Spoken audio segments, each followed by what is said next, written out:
The reality is that on Christmas Day, Boxing Day, as a society as a whole, we actually interact less with fewer people than we do pretty much any time, other time of the year, and especially in the run up to Christmas, where we interact a lot with shopping in crowds, Christmas parties, that sort of thing. And I think Neil Ferguson, Professor Ferguson, said this to Parliament last year, that in general respiratory viruses spread less on Christmas Day because although you are closer to your people, you don't meet as many people, so overall transmission is less.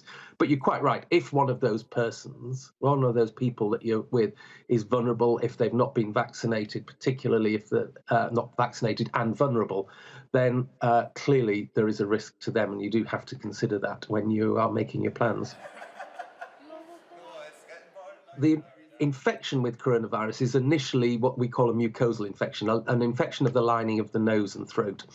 And immunity to those mucosal infections, whether that immunity comes from vaccine or from an infection, doesn't last very long. It lasts months rather than years.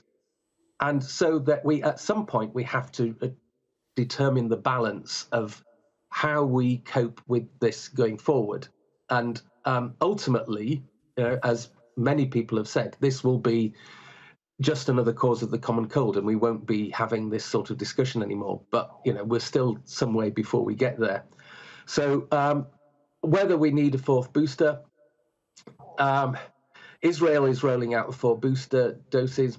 My personal view is that I probably wouldn't recommend that until later in the year, because by the time we rolled it out, it would be summer. And I think what we've seen here is those people who were boosted first at a time when infections weren't as great as they are now, have the least protection against infections now. So I think it's better, if we are going to boost, to boost at a time of year when we expect to see cases rising, which would be in the autumn next year.